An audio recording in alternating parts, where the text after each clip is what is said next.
हाँ तो दोस्तों, इस वीडियो के अंदर हम जीवन राम सीओ डूटराई के आईपीओ के बारे में बात करेंगे और जानेंगे कि इस आईपीओ के अंदर आपको कितना लिस्टिंग गेन मिल सकता है और आपको इस आईपीओ के अंदर अप्लाई करना चाहिए या नहीं। चलिए शुरू करते हैं।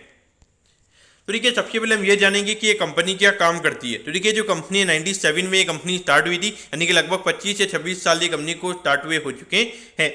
तो देखिए, जो कंपनी है, कंपनी इंडस्ट्रियल सेफ्टी गारमेंट्स बनाने का ये कंपनी काम करती है और जो ग्लोव्स वगैरह होते हैं वो ये कंपनी बनाने का काम करती है। तो मेनली अगर हम देखेंगे, जो फैक्ट्रीज के अंदर जो वर्कर्स वगैरह यूज किए जाते हैं तो उनके सेफ्टी के लिए जो कपड़े वगैरह होते हैं और जो ग्लोव्स वगैरह होते हैं तो वो ये कंपनी बनाने का काम करती है। तो इसमें अगर हम देखेंगे क्लियर कट, अगर हम इंडिकेशन अगर हम देखेंगे, जितनी ज़्यादा फैक्ट्रीज वगैरह खुलेगी, जितना ज़्यादा इंडस्ट्री बढ़ेगा तो उसके हिसाब से यहाँ पे उनकी डिमांड बढ़ेगी, तो उसके हिसाब से ये कंपनी की हमें ग्रोथ हमें आती हुई नजर आएगी। अब अगर हम यहाँ पे कंपनी के मैन्युफैक्चरिंग यूनिट की अगर हम बात करेंगे तो एक बारुलपुर के अंदर में यहाँ पे कंपनी का मैन्युफैक्चरिंग यूनिट यहाँ पे नजर आता है। और उसके अलावा एक अगर हम बात करेंगे तो पाल्टा एससीजेड के अंदर जो वेस्ट बंगाल के अंदर है तो वहाँ पे हमें कंपनी का मैन्युफैक्चरिंग यूनिट नजर आता है। और उसके अलावा अगर हम यहाँ पे देखेंगे तो यहाँ पे जो हॉस्पिटल गारमेंट्स होते हैं, होटल इंडस्ट्री के जो गारमेंट्स होते हैं वो भी ये कंपनी बनाने का काम करती है। तो ऑल ओवर अगर हम देखेंगे तो खास करके जो बिजनेस जो गारमेंट्स वगैरह होते हैं वो ये कंपनी बनाने का काम करती है।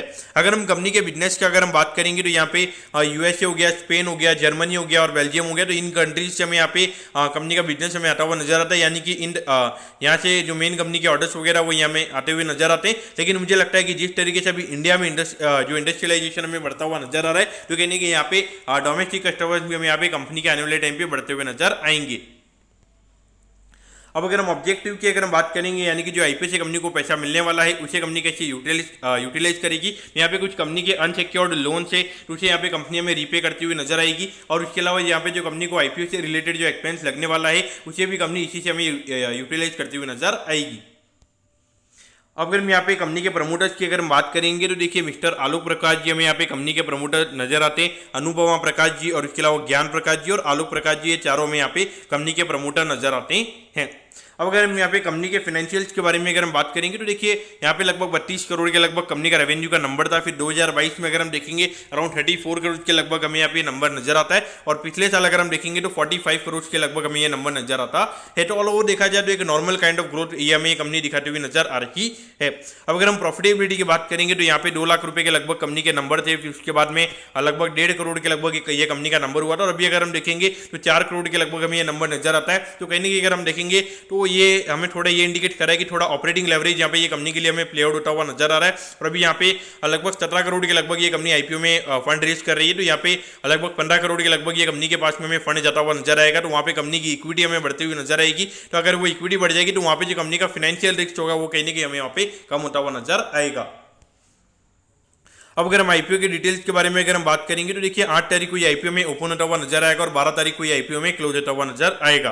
यहाँ पे 23 रुपए पर शेयर पे कंपनी हमें शेयर देती हुई नजर आ रही है। 6000 शेयर्स का हमें यहाँ पे लॉट नजर आता है। यानी कि एक लॉट को अप्लाई करने के लिए यहाँ पे आपको 1,38,000 रुपीज आपको यहाँ पे लगने वाले हैं।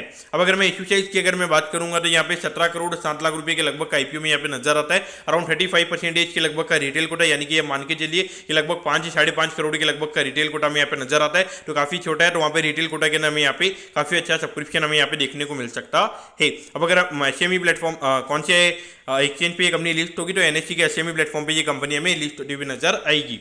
अब अगर हम टाइम टेबल के बारे में अगर हम बात करेंगे तो ये कंपनी भी हमें 21 तारीख को लिस्ट होती हुई नजर आएगी। और उसके अलावा अगर हम बात करेंगे तो ये जो यूनियल कंसल्टेंसी करके जो आईपीओ है वो भी हमें 21 तारीख को लिस्ट होता हुआ नजर आएगा। अब अगर हम वैल्यूएशन के बारे में अगर हम बात करेंगे तो देखिए, अराउंड 55 से 55 से 56 करोड़ के मार्केट कैप के लगभग ये कंपनी का आईपीओ में आता हुआ नजर आ रहा है। तो अगर हम पिछले साल की अर्निंग्स के हिसाब से अगर हम बात करेंगे लगभग 14 से 15 का पी रेशियो में यहाँ पे ये कंपनी का नजर आता है। जो 17 करोड़ यहाँ पे कंपनी रेस कर रही है उसको इंक्लूड करके हमें यहाँ पे लगभग 14 से 15 का पी रेशियो में यहाँ पे नजर आता है। तो कहीं नहीं कि अगर हम देखेंगे तो वैल्यूएशन एक नॉर्मल काइंड ऑफ वैल्यूएशन में यहाँ पे कंपनी का नजर आता है। लेकिन यहाँ पे कंपनी का बिजनेस ग्रो कैसे करेगा ये मेरे ख्याल से काफी ज्यादा मुश्किल रहेगा। लेकिन मेरे ख्याल से यहाँ पे इंडस्ट्रियलाइजेशन अभी लगातार अगर बढ़ेंगे तो जो इंडस्ट्रियल गारमेंट्स की डिमांड है मेरे ख्याल से वो लगातार ग्रोथ ही रहेगी। और मेरे ख्याल से देखा जाए तो यहाँ पे लिस्टिंग के हिसाब से मेरे ख्याल से डेफिनेटली आपने अप्लाई करना चाहिए। क्योंकि आईपीओ का अगर हम साइज देखेंगे काफी छोटा है। और अभी मैं करंटली ग्रे मार्केट प्रीमियम की भी अगर मैं बात करूंगा लगभग 30 से 40% का लास्ट ग्रे मार्केट प्रीमियम हमने यहाँ पे सुना है। तो उसके हिसाब से अगर हम देखेंगे तो मुझे लगता है कि एक अच्छी खासी लिस्टिंग हमें यहाँ पे देखने को मिल सकती है। तो मेरे ख्याल से लिस्टिंग के लिए डेफिनेटली आपने यहाँ पे अप्लाई करना चाहिए। लॉन्ग टर्म एंड से अगर हम देखेंगे तो अगर ये कंपनी अगर डबल पे लिस्ट हो जाती है तो वहाँ पे सीधा अगर हम देखेंगे 110 करोड़ के लगभग का कंपनी का मार्केट कैप हो जाएगा और वहाँ पे अगर हम पी रेशियो की अगर हम बात करेंगे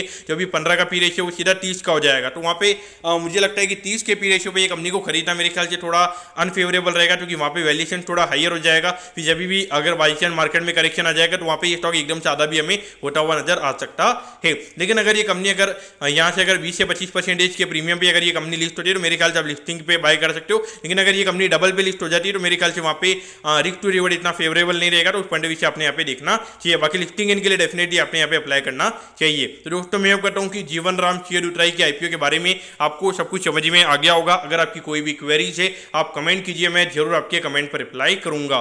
ओके दोस्तों, thank you, have a nice day.